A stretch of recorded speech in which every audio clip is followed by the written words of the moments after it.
tendokira imabhayibheri edu rave kuna Matthew chapter 2.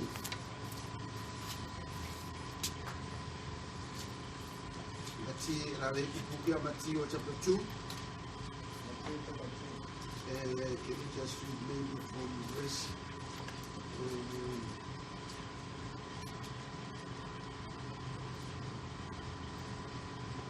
from verse 2. Or just read verse 1 and 2. Verse 1. Yesu wakati abereka Bethlehema Judea pamazuva amambo Herode, tarira vachenjeri vakasvika Jerusarema vachibva mabvazuva, vakati, uripiko mambo wavaJudha wakazvarwa? Nokuti takaona nyeredzi yake kumabvazuva, tauya kuzomunamata. Amen. Sorokafadze shoko ravo tigaro hedu tinotenda Mwari madekonano nepata rava panotiponesa nokuti ratidza pamusoro pezvakaitika pamazuva awa ekuuya kana kuti ekuberekwa kwaJesu Kristu panyika. Amen. Kwai namazuva iwayo, amen, Jesu waberekwa paBheterehema reJudea. Vachenjeri kwai vakabva mabvazuva vachisvika paJerusarema, pavakabvunza pamusoro pechiitiko chakange chaitika pamazuva iwayo, vakati, takavona nyeredzi inopangidza kuti mambo wavaJudha aberekwa, saka tauya kuzomunamata. Amen. Tatungotora kubva ipapo mashoko awa ekuti akarehwaya kuti tauya kuzomunamata. Saka kubva ipapo takungovona pfungwa yokuti ndirini watinonamata, kuti inguva ipi yatinonamata. Pane zvinoita kuti Mwari anamatwe nekuda kwokuti zviri muna Mwari uye zviri muhunhu hwake kuti anamatwe. Sekera tinovona mubhuku yavaHebheru inoti vaya vakatsvaka Mwari vakaringaira nomumapako nomumakomo, vaya vasina kuda kudzokera kunyika yavakabva kunyange maruramire aivapo ekuti vadzokere, vaya vakararamira shoko raMwari vanorehwa naPauro kunyange achitora vatatu vavo achiti Abraham, Isaac naJacob, vakagara mumatende kwai vachitsvaka guta mhizha nomuvaki ari iye Mwari. Zvanzi ivavo Mwari wakafadzwa navo kuti anzi Mwari wavo. Amen. Saka pane chinoita kuti Mwari afadzwe pane zviri iye, ikoko ndiko kunamatwa kwake. Nemhaka iyoyo wakaipa kunyange achiri Lucifer zvakapinda mumwoyo make kuti atore nzvimbo iyoyo yekunamatwa kwaMwari. Saka pane zvaakafunga mumwoyo make, pane zvaakatemera mukuda kwake, wakaipa wakada kutsvaka kuti abvise kunamatwa kwaMwari. Mwari achava unonamatwa. Saka wakazvitangira kudenga, apo akanyengera chetatu chavatumwa vakamutevera pakubviswa kwokunamatwa kwaMwari. Saka ndiyo hondo yakabva pakutanga, wakaipa achida kubvisa kuna Mwari kunamatwa kwake. Jesu uri panyika naiyewo wakaipa akauya kwaari akati, tadaone zvose zviri nyika noukuru hwayo, zvese izvo zvino ushe hwayo ndezvangu, kana iwe ukandinamata ndichakupa izvo. Saka wakatsvaka uye wakada kuti anamatwe. I think pane nguva yakapfuura takamboparidzirwa kudaro kuti wakaipa unokwanisa kuuya akakupa zvinhu zvinoita kunge upenyu hwako hwakurerukira kana kuti zvinhu zvakunakira, asi mugumo wezvose ndewekuti anoda kukubvisa pakunamata Mwari. Saka Ishe Jesu wakauya panyika kuti azarure nekuonesa nzira yokunamatwa kwaMwari. Sekera akati ndini nzira, zvokwadi neupenyu. Uyezve vanonamata Mwari vanofana kumunamata mumweya nomuchokwadi. Saka tikavona pano toona kuti vachenjeri sei vakauya kuzonamata. Pane zvinoitika kana kuti pane zvinovapo zvinofanira kutiunza kukunamata kana kuti kukushumira Mwari. Zvakajeka kwavari munguva yavairarama. Chakavapa kuti vabve kunyika yokwavo vainde Jerusarema kuti vainde kundonamata ndechekuti vakaona shoko raMwari richikwaniriswa.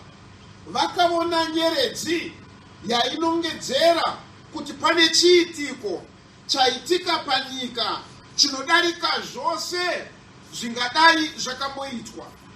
Vachenjeri havana kugunzvaniswa kwoga mukuziva kuti Mwari uriko nenyaya yezvakaitika izvi, asi kuti udzamu hwekuti vasiye zvose zvavairaramira mukati mazvo, vabve kunyika yokwavo, vaine gutsikano yekuti takuenda kunonamata. Isimba rekuzarurirwa zvokwadi yenguva yavo. Saka kunamata kwavo kwakatanga pakukwaniriswa kwemagwaro, uye zvadzekeswa kwavari kuti zvakarehwa neshoko raMwari zvakwaniriswa. Saka izvozvo zvakavaunza kukunamata. Saka ndozvazvinova muupenyu hwedu uye mukudanwa kwedu kukunamata Mwari. Mwari tinomunamata kana kuti shoko rinoshandiswa pano nderekuti worship, kusati kuri kungoenda pamberi paMwari tinokumbira zvinhu, asi kuti kupa upenyu hwedu kukumurumbidza nekukumushumira, kukumunamata. Saka zvinoitika rini izvozvo zvekuti tinouya kukunamata Mwari? Zvakaitika apa zvinooneswa zvakajekeswa kuvachenjeri, zvakazarurirwa kuvachenjeri. Muprofita unotaura mubhuku ye7 Churches kamazera manomwe ekereke, unoti kana paine chinhu chinovengwa naSatani chizaruro, kuzarurirwa. Nekuti kuzarurirwa kunokuunza kukunamata Mwari nesimba revutsvene, reupenyu, rezviri Mwari muvumwari hwake. Anti munoona, nekuti Bhaibheri tozachi pamutanga kwairi neshoko, zvatinoziva tose kuti shoko maonekere aMwari asingaoneki. Saka kana Mwari wazvizarura, iwe ukazarurirwa zviri Mwari, ukazarurirwa zviri nyasha dzaMwari, ukazarurirwa zviri unhu hwaMwari, zvinokuendesa kukumunamata. Ishe vatibatsire. Saka ndo nguva yatinokwanisa kuuya tichikwaniriza excuse me, zviri kuda kwaMwari pamusoro pekunamatwa kwake. Hunge kwauya kwauri chizaruro. Kana chizaruro chikauya, it's like maybe tikaverenga pana vatiwe ipapo Is it chapter 16?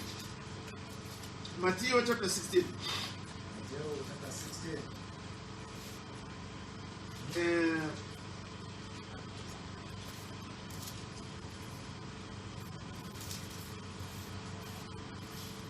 Verse 16, maybe up to 18. Verse 16. Ipapo Simon Petro akapindura akati, "Ndimi Kristu mwanakomana waMwari mupenyu." Jesu akapindura akati kwaari, "Wakaropafadzwa iwe Simon Bar-Jona, nokuti nyama neropa hazvina kukuzivisa izvozvo, asi Baba vangu vari kudenga. Neni ndinoti kwauri, ndiwe Petro, pamusoro poruware urwu ndichavaka kereke yangu, masuo eHadesi haangaikundi." Amen. Ndirini pachanamatwa Mwari musimba rekusakundwa. Apo vanhu vachanamata Mwari pasina kudzokera sure, pasina kuperevera, pasina kukundikana. Ishe vanoti pano, zvawaziva izvi Simon mwanakomana waJonas, hauna kuzviziva nenjere, hauna kuzviziva nokuverenga, hauna kuzviziva nokuudzwa, asi Baba vangu vari kudenga ndivo vakuzarurira.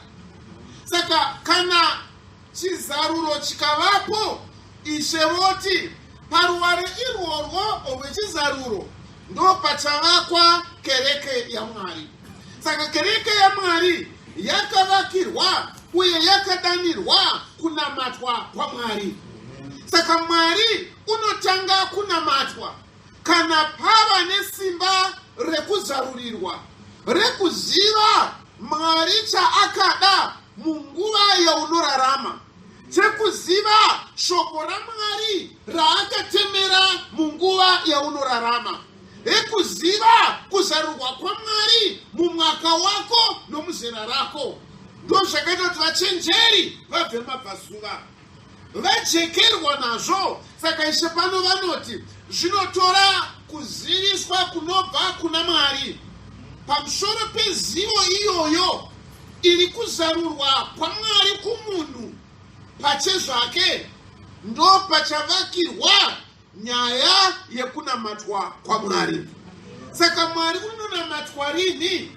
Unonamatwa kana zvazarurwa kumunhu kuti Mwari ndiMwari. Kana zvazarurwa kwauri kuti Mwari unorevei paupenyu nokurarama kwako. Kana zvazarurwa kwauri kuti Mwari une mugove wei mune zviri iwe nekurarama kwako, ndo panotanga zvino kunamatwa Mwari muchimiro chekururama kuri zvokwadi yaMwari. Saka paruware urwu ndichavaka kereke yangu. Amen. Saka ndo zvakaunza vachenjeri kukunamata, ndo zvakaunza vachenjeri kukubva kunyika yokwavo, vachiti tavuya kuzomunamata. Amen. Vabuda muJerusarema zvatinoziva tose, kwai vakaona nyeredzi iya yavakamboona kumabvazuva ikatanga zvino kuvatungamirira. Dakara yandomira pamusoro peimba makange muine mwana. Pavakapinda imomo, rugwaro rwunoti vakaona mwana arimo, vakasunungura nhava zvavaive nazvo, vakabvisamo zvipo zvavakange vauya nazvo. Kwai ipapo vakamunamata. Amen. Now vakabva mabvazuva kuzomunamata. Chakazoita kuti vamunamate vakange vamuona. Amen. Anti munozviona. Mwari unonamatwa kana mweya yedu yasonganiswa naye. kana taona shoko rake. Ndochikonzero ise Jesu akataura kumudzimai weSamaria akati vaJudha vanonamata muJerusarema, imi munoti munonamata mugomo rekuSamaria. Asi ndinokuudzai kuti nguva inouya nazvino yatovapo yekuti vanamati vechokwadi vachanamata Mwari mumweya nomuchokwadi. Amen. Anti munozviona. Saka ise Jesu achiramba achitaura nomudzimai uya, mudzimai akasvika pakujekerwa nokuti wakanga audzwa zvakavandika zveupenyu hwake. Akati, ishe ndinoona kuti muri muprofita. Ishe akachimuzarurira akasichimuonesa kuti zvaunotaura uchiti unozviziva kuti kana Mesaya ukauya achakuudzai zvinhu zvose, ini ndini iye. Kubva ipapo mudzimai uya wakasiya nyaya yekunamatwa kwomugomo, akasiya nyaya yekuchera mvura mumugodhi, akasiya nyaya yekuti isu tiri vaSamaria, akachienda kundoudza hama dzake kuti pane wandaona andiudza zveupenyu hwangu.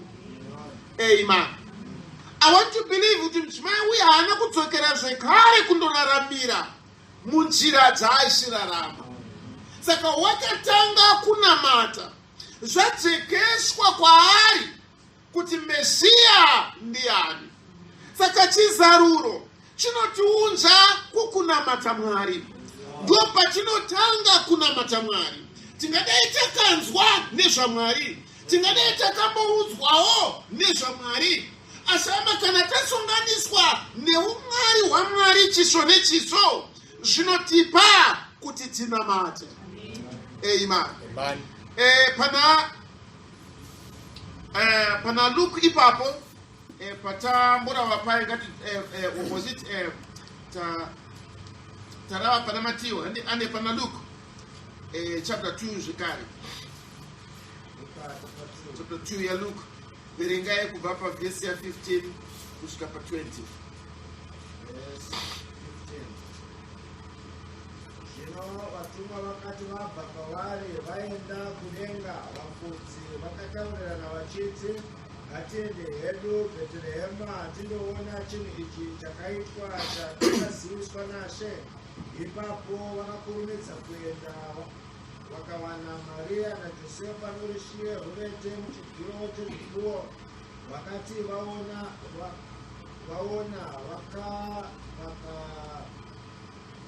vakazivisa kwose shoko ravakanga vaudzwa romwana uyu. Vose vakanzwa vakashamiswa nezvavakaudzwa navafudzi, asi Maria vakachengeta mashoko iwaya ose achifungisisa mumwoyo make.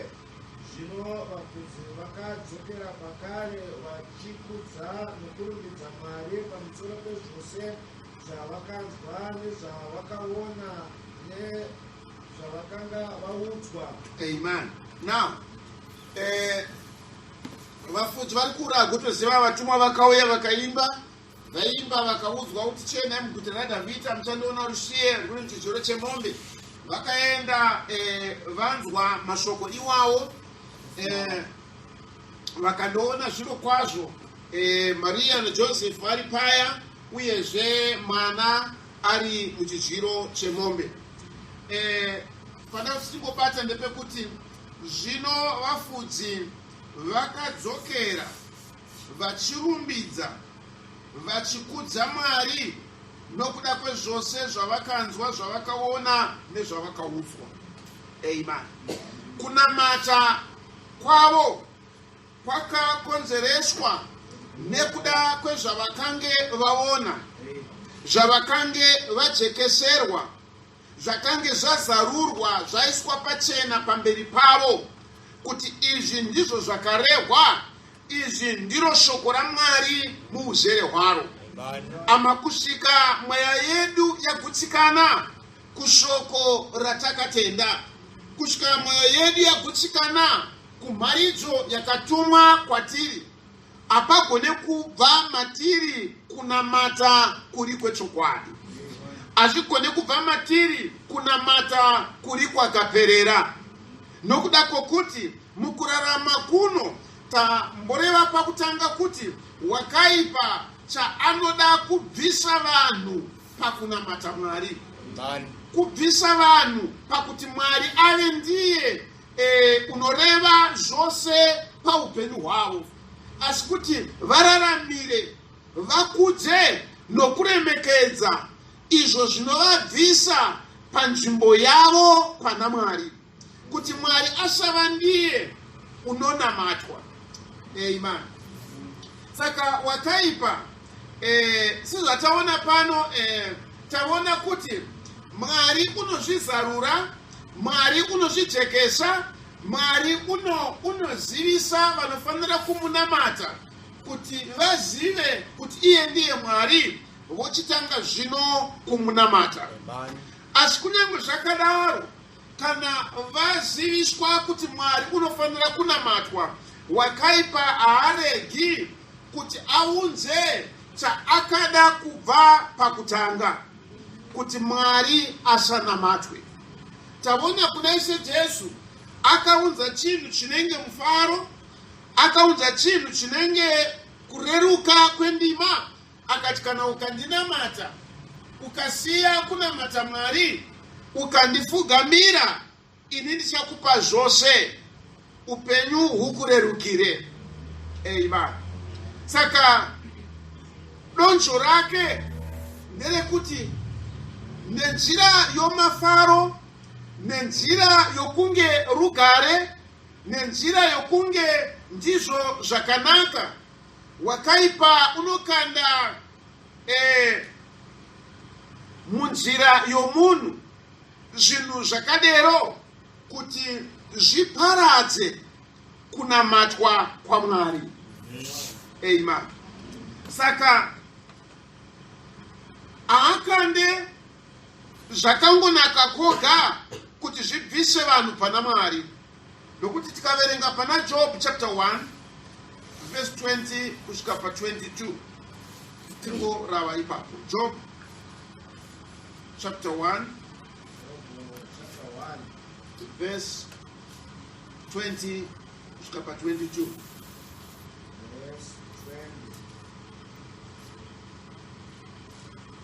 Ipapo Jobho akasimuka, akabvarura nguo yake, akaveura musoro wake, akazviisira pasi, akanamata. Akati, ndakabuda munyumba pamai vangu ndiri mushwe, ndichadzokerapo ndiri mushwe. Jehovha wakapa, Jehovha wakatora, zita raJehovha ngarikudzwe. Pazvinhu izvi zvose Jobho haana kutadza, haana kuti Mwari wakaita noupenzi. Amen. Now, as much as wakaipa ungakanda munzira yedu, zvingaita sokunge zvakanaka kuti abvise mwoyo yedu kukunamata Mwari,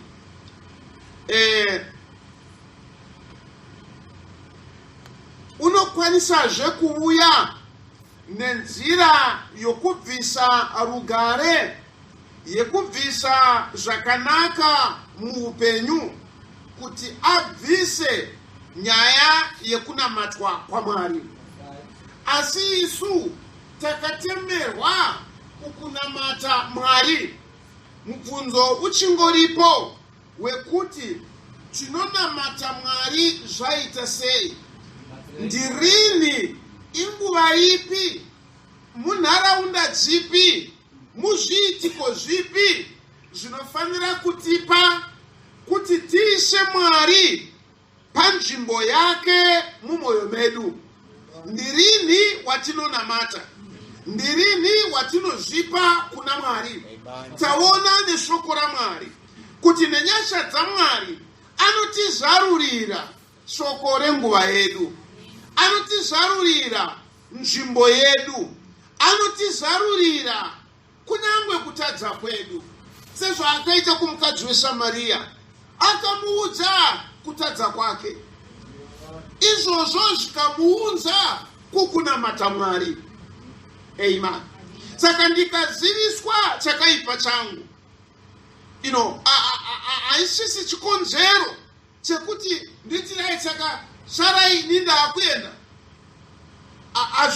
Hazvisi chikonzero chekuti tirege kunamata Mwari, nekuti shoko raMwari ratsiura zvakaipa zveupenyu hwangu. Wakadaro Dhavhidha paakakoniwa, Nathani akauya kwaari akati iwe wakatadza. Amen. David wakawira pasi akapa upenyu hwake akanamata Mwari. Amen. Kuti muzvione ane paPsalm 51.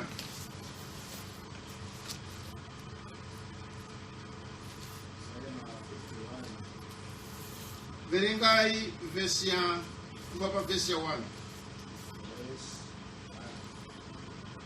Mutungamiri wokuimba Psalm raDhavhidhi panguva yakasvika muprofita Nathani kwaari iye apinda kuna Bhatishebha. Ndinzwirei tsitsi Mwari nokuda kwohunyoro hwenyu, dzimai kudarika kwangu nokuda kwengoni dzenyu zhinji. Ndisukei zvakaipa zvangu chose, ndinatsei chivi changu, nokuti ndinoziva kudarika kwangu. Chivi changu chinogara chiri pamberi pangu. Ndakakutadzirai imi, iye munoga, ndakaita chinhu chakaipa pamberi penyu, kuti munzi makarurama pakutaura kwenyu, muwe usine mhosva pakutonga kwenyu. Thank you. Can you see? Zvanzi nyaya yakakonzereswa nekuda kwaNathani akauya kuna David akamuzivisa kukanganisa kwake, akamuzivisa kutadza kwake. Amen. Saka izvozvo hazvibvisi wakatemerwa kukunamata Mwari. Unotanga rini kunamata Mwari? Nderini waunopa upenyu hwako mukuperera? Amen. Mukaverenga Psalm 51, Dhavhidhi haapere panyaya yekuti ndakatadza. Dhavhidhi unodzoka kubva asati aberekwa. Dhavhidhi unodzoka pakutanga kweupenyu hwake. Amen. Asati aratidzwa semunhu, asati aane sarudzo yake kuti ndoda kuita izvi kana kuita izvi, asati aberekwa ari mumimba mamai, unoti ndakakoniwa kubva ipapo. Anti munozviona? Saka kunamata kunotanga rini? Ama kuziviswa kutadza kwako, kuziviswa kureswa kwangu, ndo panofanira kutangira nyaya yekunamata kwangu. Can you see? Ndinofanira kunamata, ndinofanira kuuya kukunamata nekuda kwekuti ndajekeserwa changa chichindibvisa paukama hwangu naMwari. Kunyange chivi changu ndisina kutekerwa nazvo, ndisina kuzviona nomuonero wekuti uku kushaisha. Amen. Mudzimai uya wainamata mugomo achichera mvura mutsime raJakobho, but wakawana murume wekutanga, zvikasiyana akatora mumwe, akamusiya akatora mumwe, akamusiya akatora mumwe. Ise Jesu akamuona ane wechi6. Hana yake haina kumbozviziva kuti uku kukoniwa. Wakaramba achinonamata mugomo, iye achiita zvakaipa zvake. But zuva iri akaziviswa chakaipa chake naShe, akanda kukuudzai mai, ende munodana murume wenyu, chiranzaiwa handina zvikanzi mareva chokwadi, muna vashanu wamunaye aasi wenyu. Akaziviswa kureswa kwake. NaDhavhidhi akanga achinamata, NaDhavhidhi akanga agere nomuprofita, akanga asina kugara nomunhu ari kunze kwokunamata. Waifamba nomuprofita, vachigara patafura nomuprofita, but one day muprofita akasimuka akamudza akati, David wakatadza iwe. Amen. Kwai ipapo Dhavhidhi wakatanga kuchema pamberi paMwari. akati ndinzwirei nyasha nokuti ndakakoniwa. Chivi changu ndinochiona pamberi pangu. Ko paakanga achifamba mazviri anga asingaoni here kuti ichi chivi. Zvausina kujeka kwaari nenzira yokujeka kutaura kwaMwari kana akukuzivisa kuti wakakoniwa. Amen. Anti munozviona. Ama ndinokwanisa kurarama nenzira yandingararama. Unoda kunditsiura ndikatomurova? Unoda kundigadzirisa ndikatomupa mhaka? Nokuti hazvina kutekeswa kwandiri kuti ndinokoniwa. Amen. Kune mumwe angatoparidza nyaya yangu ndikasazvigamuchira ndikatomuvenga kuti haasi kuziva zvaari kuita. But Mwari nenyasha dzake kana akatizarurira kuresha kwangu, ndo panotanga kunamata zvino. Dhavhidhi ndopaakauya akati Mwari ndinzwirei nyasha. Kune zuro wangosingade nyasha here Dhavhidhi? Wava mambo makore Isaya wangosingade here tsitsi dzaMwari? Zvausina kuzikama nemwoyo wake kuti ndakoniwa. Asi nyasha dzaMwari dzakauya kwaari kuti Dhavhidhi aisi nzira yokufamba iyi. Hazvo zvinofanira kuita mwana waMwari izvi. Hazvo zvinofanira kuita munhu anoti ndinoziva Mwari. Dhavhidhi anodzoka kuna Mwari kuti ndakatadza. Amen. Woti chinishambidzai nehisho. Sikai mandiri mwoyo mutsva. Munditsigire nemweya unoda. Tinotanga rini kunamata. Hama kana Mwari nenyasha dzake akakuzivisa kuti waresha. Akakuzivisa kuti zvaunoita izvi hazisi shoko raMwari. Akakuzivisa mapfekero aya haasi shoko raMwari. Mabatiro aya haasi shoko raMwari. Matauriro aya haasi shoko raMwari. Kana zvikadzeka kwauri zvinokuudza kukunamata. Amen. Saka taona kunyange Jobho wekare kwai akabvisirwa zvose zvakanaka zvaiva upenyu hwake. Wakaipa akati izvi zvichaita kuti Jobho asanamate. Asi Bhaibheri rinoti akatarira zvaakanga aitirwa, akabvarura nguo yake yakanaka, ndo yanga yasara iyoyo. Nekuti vana vakange vafa, ng'ombe dzakange dzapera, ngamera, makwai zvose zvava zvapambwa zvaenda. Iye pasisina chake kunze kwenguo yakanaka yakanga akapfeka. Akaibvarura, akafuka masaga, akazvidira madota. Bhaibheri rangu rinoti akanamata Mwari. Tinotanga rini kunamata Mwari? Kunyange wakaipa wabvambura zvose zvakanaka muupenyu hwako, akubvisira zvakanaka zvaiva kurudziro yokunamata kwako. Akubvisira zviri musimboti wekuunzwa kwako kuna Mwari. Amen. Hama pane zvinoenderana nesu pakunamata uku. Amen. Unenge uri mufaro wako, uri mimba yako, uine rugare, zvose zvakanaka. But wakaipa unobuya akakubvisira izvozvo. Amen. Akakubvisira rugare irworwo, akakubvisira umwe, akakubvisira kunzwisana kwawaita nepartner yako. Jobho zvinowaiteiko wabvisirwa? Zvaiva your comfort, zvaiva kunyaradzwa kwako, zvaiva kupfuurira mberi kwokunamata kwako. Ama ndirini watinotanga kunamata? Zvinenge zvaita sei kuti tizonamata? Amen. Ama hazvizi kungova norugare koga, asi kuti wakaipa abvisira Jobho, zvanzi ipapo Jobho akanamata. Amen.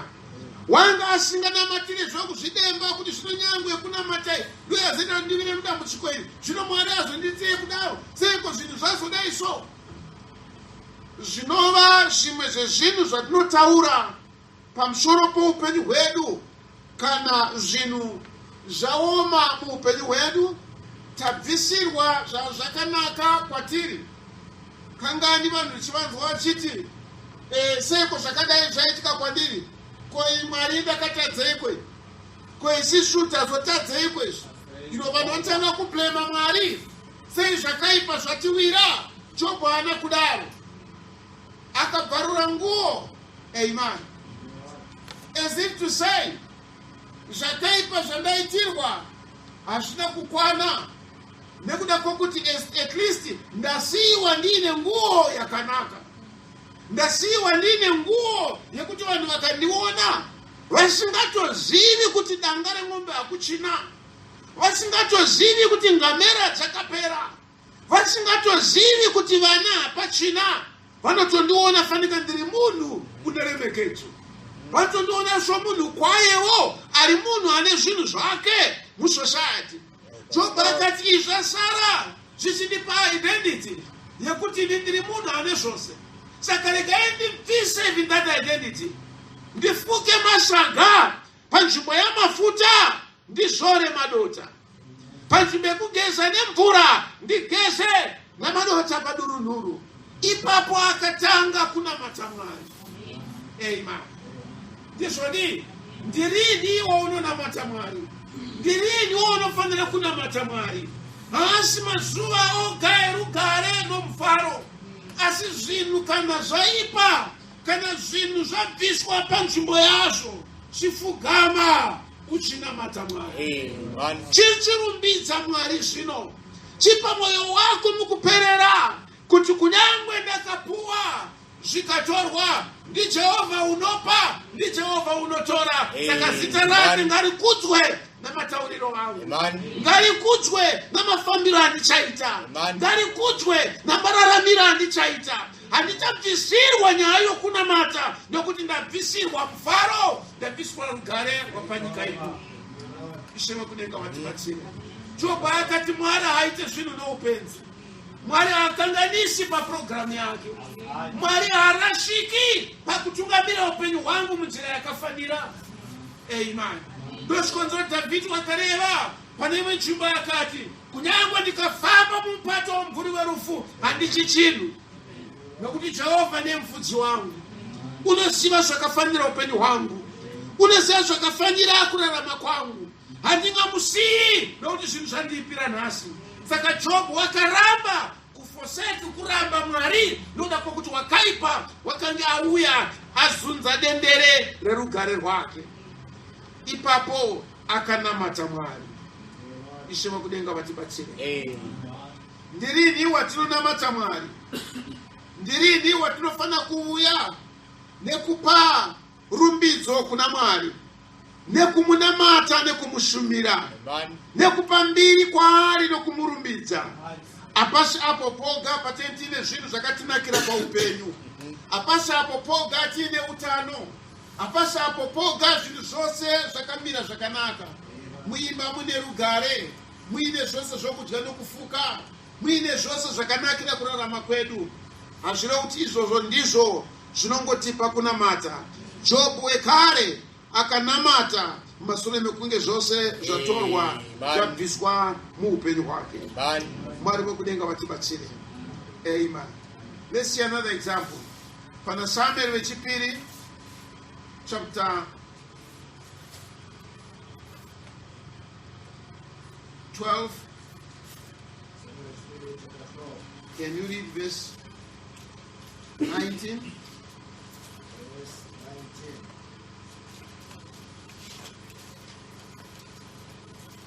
Dhavhidhi wakati achiona kuti varanda vake vanoita zevezeve, Dhavhidhi akaziva kuti mwana wafa.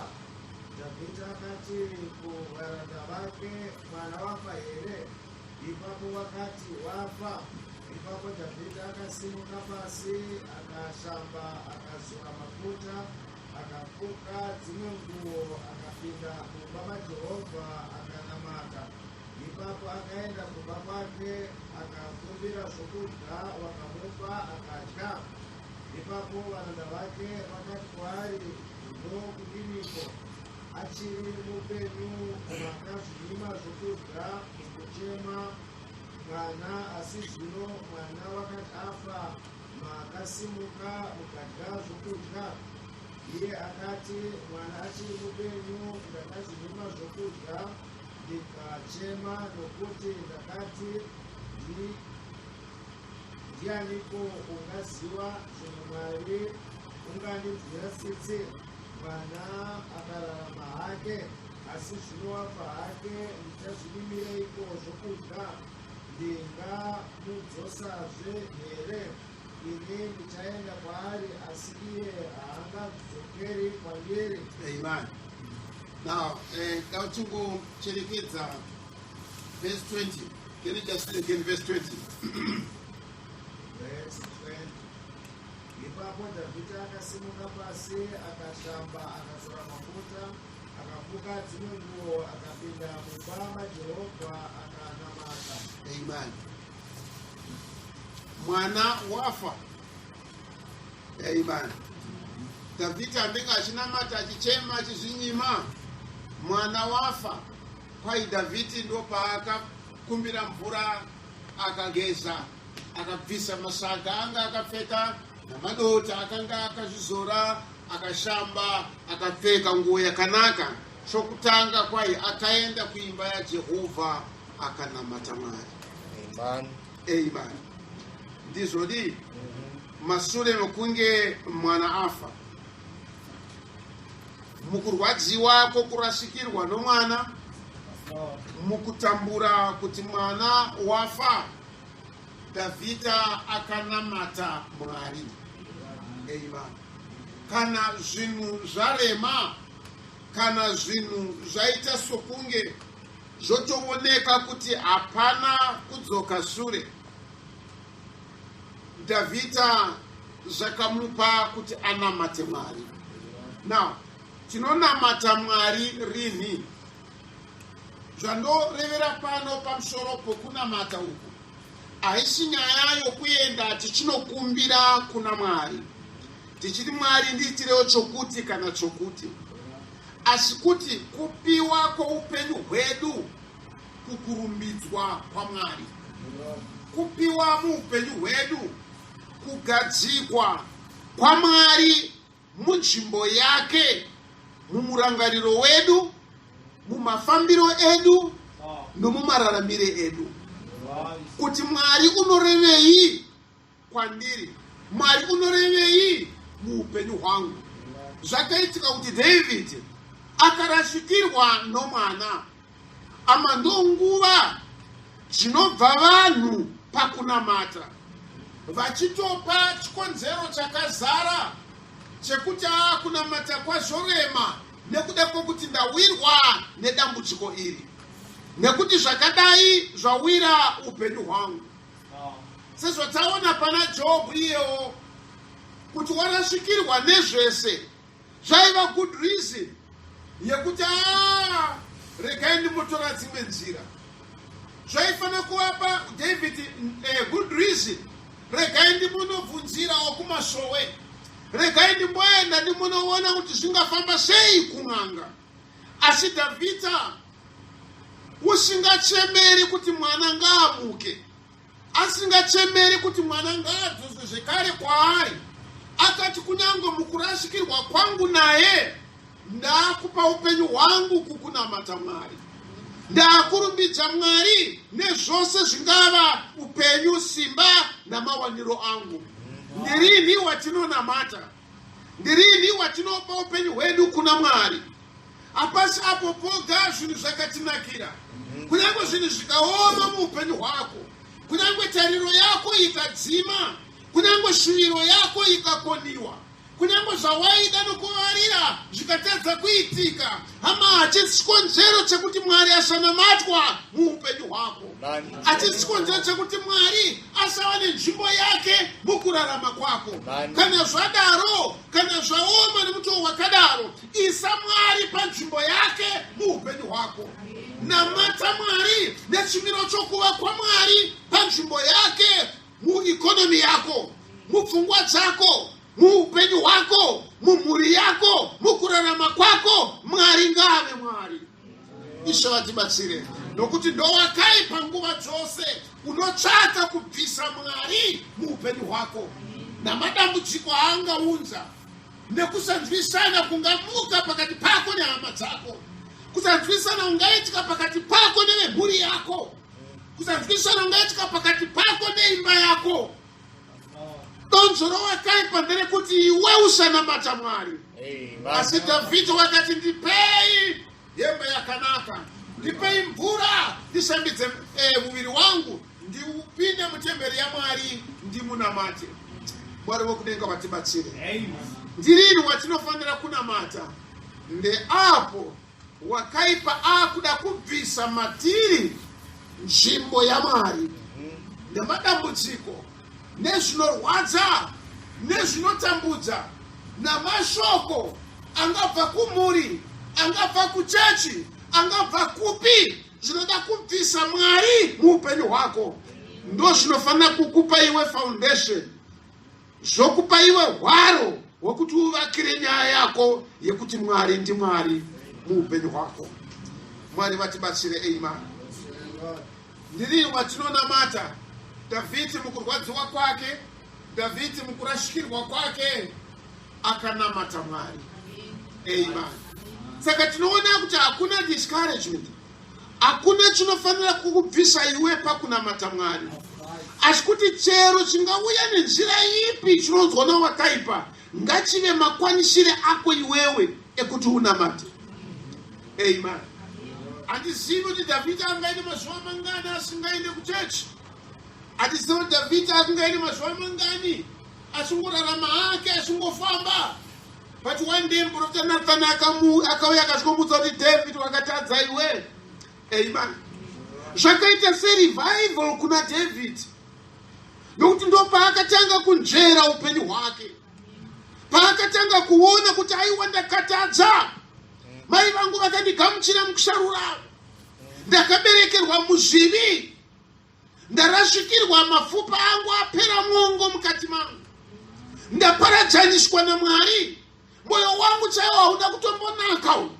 Akatsvaka Mwari, sikai moyo musha mandiri, ndipomberei, ndirapei mapfupa angu apwanyika nokutadza kwandaita. Ama zvakamuunza kuna Mwari, maybe nemore seriousness.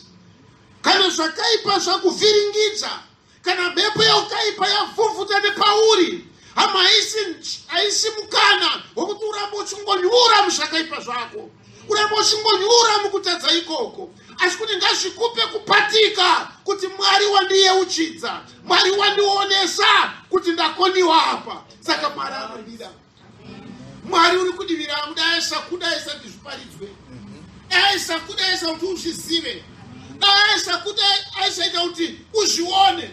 Amen. But Mwari unoratidza, unoonesa. Samaonesero akaita vachenjera vemabvazuva achivapa nyeredzi, zvichimutsa mwoyo yavo kuti handei tinonamata. Sevatumwa vakaimba kwaya yevatumwa yakaimba kuvafudzi, yamutsa mwoyo yavo kuti handei tinoona kwaari. Ndo zvakaita Nathan achiuya kuna David kuti wakatadza iwe, zvakamutsa mwoyo waDavid akati ndinofanira kunamata Mwari. Sei Mwari wandionesa kutadza kwangu, sei Mwari wandionesa kukoniwa kwangu, sei Mwari wandionesa kuti apa ndikufamba zvakanaka.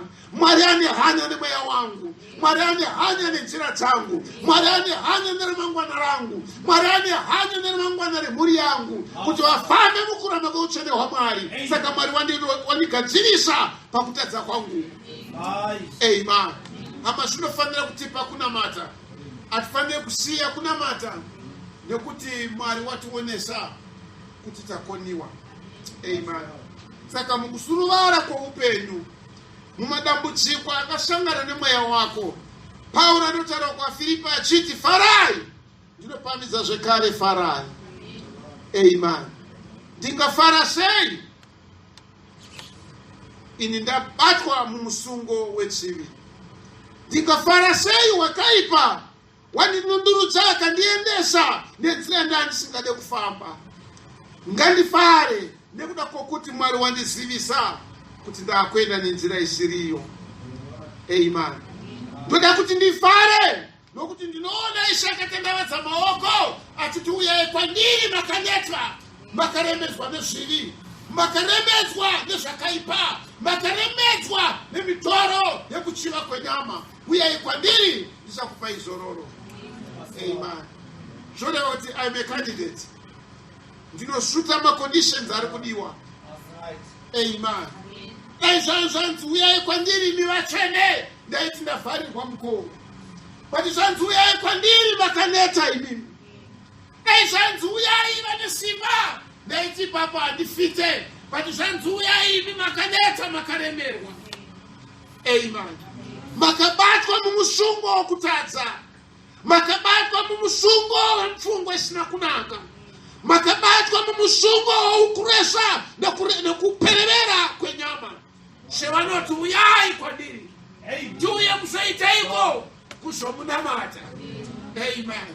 Ndauya David wakadaro, ndaziviswa chivi changu, but ndauya kwamuri imi Mwari, ndinzwirei ngoni. Ndakatadzira imi uye imi moga. Mai vangu vakandigamuchira mukusarurama. Mafupa angu ndakaberekwa chitaura nhema. Mafupa angu akavhunika. Mweya wangu wakaipa. Moyo wangu chaiwo handichatomboudi. Sikai mumwe moyo mandiri. Mukana wapiwa David utawe pamberi paMwari.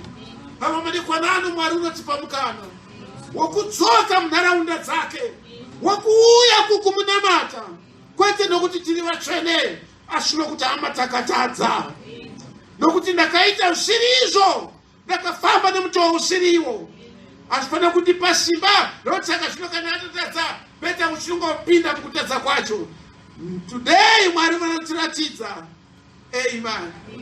Kutadza kwedu hakusi kubirikwa kwedu kuuya kuna Mwari, asi kuti iki yokuuya kuna Mwari tichidrowa kubva pari the virtue.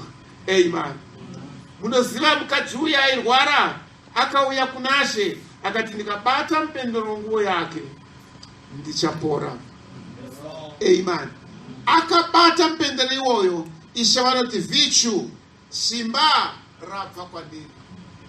Simba ripi rakarehwa naIsaya kuti namavanga ake takapozwa. Amen. Isu takatadza tinokwanisa kundomubata futi. Amen. Tichimubatirei nokuti Isaya unoti kurohwa kunotivigira rugare kwakuri pamusoro pake. Amen. Kanganwire zviri zvedu. Mwari mune that sevenfold glory. Amen.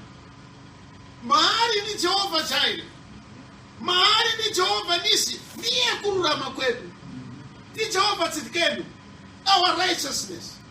Ndiri mutadzizve, but he is my righteousness. Ndiye kururama kwangu. Saka ndikandomubata namabatiro anondobata paJehovha Tzidkenu, ndichadrowa kubva ipapo the righteousness of God. Kunova ndikokangamirwa kwezvivi zvangu, kunaswa kwezvakaipa zvandakafamba mukati mazvo, kururamiswa kwenzira yanga yasvibiswa nowakaipa. Ndapiwa mukana wekudrowa kubva kwaari. Amen. Hama mudzimai uya could been a reject. Amen. Kuda zvakatadza kupfuudza mberi imba yake, kuda zvakabvisa rugare pakati pavamwe, but one day akaenda akandobata mupendero nguo yake, akadrowa kubva panashe uJehovha Rafa wake, akaporeswa. Amen. Une maperembudzi waiva ane outcast. Ndochikonzero akavaona vari kunze kwomusha, vanga vasingabvumirwe. Ndochikonzero mutadzi uya aminrada kune maperembudzi akaona boka raIshe richiuya, akadanidzira akati unclean, unclean, musauya nekuno. Isu tina maperembudzi. Maperembudzi aiti kana waita maperembudzi waiswa muisolation, waitwa fanika munhu ane COVID, waivharirwa kwako konogara oga. Saka vanga amire kupinda musociety na vamwe, but vakamuona achiuya Ishe vakati Ishe tinzwire ngoni. Amen. Bhaibheri rangu rinoti Ishe akavanatsa vose vari 10, maperembudzi akapera. Amen. Mumwe akauya kuna Ashe achiti kana muchida Ishe munogona kundinatsa aina maperembudzi. Ishe akati ndinoda chinatsa. Kubva ipapo maperembudzi ake achibva apera, Ishe akati chienda kuvakuru, kuvaprista, wondopa chipiriso sezvakataurwa naMozisi, kuti chive chapupu kwavari kuti wanga une maperembudzi but wanatswa. Amen. Wanga usingabvumirwe kunamata, nhasi watenderwa kupinda mutemberi. Wanga usingabvumirwe kuswedera pedyo nearitari nekuti wava nemaperembudzi, nhasi wanatswa chiswedera paaritari. Amen. Wakatanga rini kuva mutemberi? Apo Ishe wakanga amunatsa maperembudzi ake. Akanatswa sei maperembudzi? Nokuti akadana kuna Ashe achiti ndinzwire ngoni. Auzi mukana wangu here madekwana ano kuti ndidane kwaari Ishe ndinzwire ngoni. Munoziva kuresha kwangu, munoziva kutavira kwangu, munoziva kusagona kwangu, kuda ndiri muchimiro chandiri nokuda kwokutadza kwangu. Amen. Kuda ndinokwanisa kubudirira paupenyu nokuda kweunhubu wangu. Amen. Kuda ndakadzingwa basa nokuda kwezvakaipa zvangu. Amen. Kuda imba yangu yakaputsika nokuda kwekuresha kwangu. Asi Ishe ndinzwire nyasha. There we start. Totanga kunamata Mwari nokuti Mwari wakarurama. Amen. Saka madambudziko aDhavhidha akaita Dhavhidha anamata. Amen. But there's another thing again at David. Azvineunisa Dhavhidha kupi? Zvaiva maari kuti zvimugunzvanise naMwari. One day, areka iye akanga yabva mumazuva aShameri, mazuva aEli, aritari areka yeJehovha yakatorwa navaFiristia. Yatorwa navaFiristia, yakaitisa bongozvozvo kunyika dzavaFiristia ikoko. Dakara vakaitumidzira iri pangoro neng'ombe dziya, ikasvika panzvimbo iya pamba paAbinadhabhu, ikatorwa ikaiswa mumba imomo. Asi areka yaiva nenzvimbo yaifanira kuenda kwairi. Amen. Dhavhidha neshungu dzakuti areka inofanira kuti idzokere kunzvimbo yayo. Akagadzira ngoro itsva, akaisa areka ipapo, nenzombe dzikatanga kudhonza ngoro, vachifara vachipururudza kuti areka youya kuguta rake Dhavhidha. Asi vasvika paburiro raOnani, ng'ombe dzakagumburwa, areka ikasheka, ngoro ikasheka, areka ikada kudonha. Murume uya akasimudza ruoko akada kuibata achibvafira ipapo. Angari asiri muprista anofana kubata areka. Ndobva vatya, David abva atya akati aiwa aitakurike. Ndobva yasiyiwa ipapo muimba yomumwe ipapo. Asi aifana kudzokera kuimba yaJehovha. Amen. Saka yakasvika nguva yekuti zvino David akaziva kukanganisa kwaanga aita, akatora vaprista navaRevhi akati takurai areka yaJehovha tiende nayo. Yatakurwa pamafudzi avaRevhi, yakatanga kuenda kuti anoicheta panzvimbo yayo. David, Bhaibheri rangu richiti vakaimba, ipapo David akatamba pamberi paJehovha. Akatamba nomutambiro wokuti kunyange mukadzi wake was embarrassed, akati aiwa mambo angatamba kudaiso pamberi pavanhu. unoita fanika waita wazvideredza paumambo hwake. Maybe we can just read it. Ndisamueri wechipiri chapter 6. Can you read maybe from verse 18?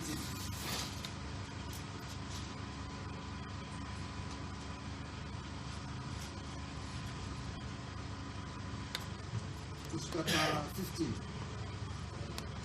Verse 19. Zvinongwa dzose kana ivo vakanga vakatakura areka vachinge vafamba nhambwe nhanhatu, akabaya mombe nemhuru yakakora. Dhavhidhi akatamba pamberi paJehovha nesimba rake rose. Dhavhidhi akanga akafuka efodhi rokucheka. Naizvozvo Dhavhidhi neimba yose yavaIsraeri vakakwira neareka yaJehovha vachipururudza nokuridza hwamanda. Amen. David aona areka yaJehovha ichiuya nenzira yayo. Yakatakurwa. Amen. Navaprishita. Verse 14, David wakatamba pamberi paJehovha. Amen. Chii chaitwa na David wairumbidza kwai nokuti vakaunza areka yaJehovha vachidanidzira nekuridzwa kwehwamanda. Saka David wakatamba pamberi paMwari nekuda kwokuti wakange afara nekuti areka yaJehovha yakange yadzoswa. Ama mufaro waDavid wairatidzwa mukunamata Mwari. Kana David chida kuziva kuti zvino wafara, waimuona achinamata Mwari. Kana zvamunakira David, wainamata Mwari. Kana wafara, wainamata Mwari. Kana zvichimufambira, amen, unongoona namanamatiro kuti zviri kumuendera David, zviri kumufambira zvakanaka. Shema kudenga vatibatsire. It's contrary kune nyaya yekuti waita sokunge waropafadzwa, waita sokunge zvinhu zvanaka muupenyu hwako zvotokubvisa pakunamata Mwari, zvotokuita kuti urofe kuchechi kakawanda kudarika paunga uri mudambudziko. Zvasina kudaro kuna David. Kana afara David waitamba pamberi paJehovha. Wanga asingafarire kudiviri siri iro, anga asingafare munzira dzisiri idzo. Waifara asaza mfaro wake pamberi paMwari nokuti ndafara, chandipa mfaro ndi Mwari. Saka ndichatamba pamberi paMwari.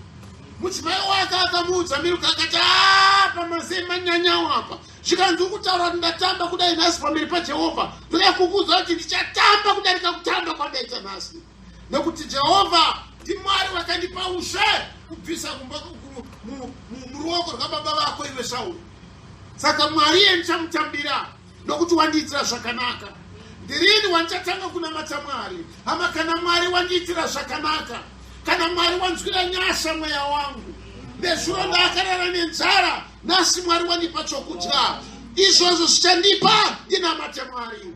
Nezuro ndava neshangu imwe chete, nhasi ndava nesiripa pamusoro peshangu iyoyo futi, ndichanamata Mwari. Nezuro ndandine sheti yoga, nhasi Mwari wandipa juzi, ndichanamata Mwari pamusoro peizvozvo. Hama kana ndafara, mweya wangu unokudza Mwari. Amen.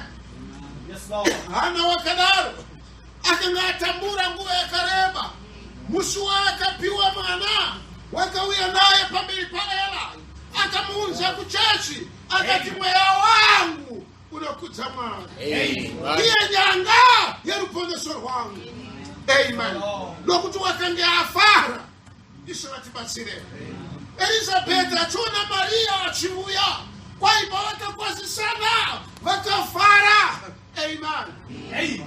Pakafara Elizabeth akati aiwa, mweya waMwari wauya sei pamusoro paundanzi wamwana achitamba mandiri pandakwazisana neinzwi ramai vatenzi wangu. Akatanga kufara those two ladies. vakazadzwa nemweya mutsvene vakatanga kuprofita pamusoro peukuru hwaMwari nekuti vakange vafara. Hama kufara hakutiendese kuzvinhu siri izvo. Kufara hakutiendese kunobatanidzwa navasirivo.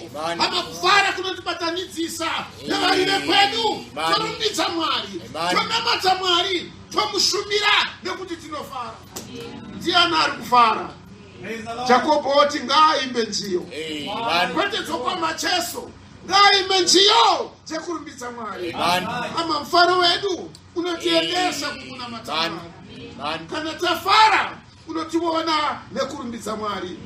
Kana tafara unotiona nekuuya kwedu pamberi paJehovha. Kana tafara unotiona namatestimony kuti Mwari vakatiitira zvakanaka. Mufaro wedu hama kuti turumbidze Mwari munguva yemufaro wedu. Ndirini watinotanga kunamata Mwari. Hama kana Mwari vatiitira zvakanaka, kana Mwari vatiunzira nyasha dzavo, kana Mwari vatikundira zvazviri maobstacle muupenyu hwedu, zvanga zvitinetsa kuchikoro Mwari vatizarurira zvatirerukira, zvanchititambudza masubjects aya nemasubjects aya Mwari wandidzura nyasha, wandipa kukunda, zvinondipa mufaro, zvinondipa kuti ndichinamata Mwari. Ishe vokudenga vatibatsire. Maybe in closing, ngatiende kuna Luka chapter 10 verse 21. Verse 21.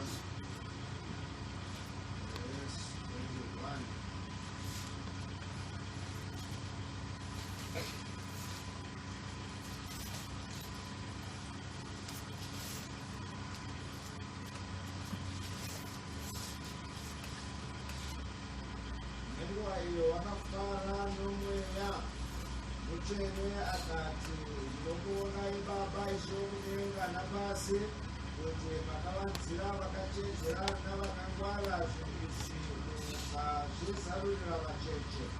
Hongu Baba, nokuti ndizvo zvakakufadzai. Zvinhu zvose ndakazvipiwa naBaba vangu. Hakuna unoziva kuti mwanakomana ndiani asi Baba, uye kuti Baba ndiani asi mwanakomana naiye mwanakomana waanenge achida kuzvizarurira iye. Ipapo akatendeukira kuvadzidzi vake akati kwavari voga, meso anoona zvamunoona akaropafadzwa. Nokuti ndinoti kwamuri vaprofita vazhinji namadzimambo vaida kuona zvamunoona vakasazviona, nokuzwa zvamunonzwa vakasazvinzwa. Praise be to God. One day Ishe wakafara. Amen. Amen. Tinoimba pamusoro pashe chiti the man of sorrows. Tinoimba pamusoro pashe chiti ndiye wokurwadziwa. Amen. I remember makore apfuura taisimba rwiyo, I think rweShona, rwokuti wokusuwa wakanzi. Amen. That man of sorrow. Aita sokunge he was a lonely man. Akanga asina unomutsigira, akanga asina unotora divi naye. Amen. Panguva yekuberekwa kwake, Herodhi wakapindwa nomweya wokutsvaka kumuuraya. Panguva yekushumira kwake, vaprishita vakatsvaka kuti vamuuraye. Kunyangwe apodza munhu uya wakanga akaonyana, vakatsvaka kumupa mhaka kuti wazviita musi weSabata. He was a man of sorrow. Amen. Rimwe zuva akavaudza akati, ndoti kwamuri rugwaro rwazadzikiswa pameso enyu, ngokuti wauya kwamuri iye wakapiwa mweya wacho towe pamusoro pake kuti mapofu avone, vakaremerwa vabviswe mitoro yavo, vakatapwa vasunungurwe, gore renyasha dzaJehovha riratidzwe kwamuri.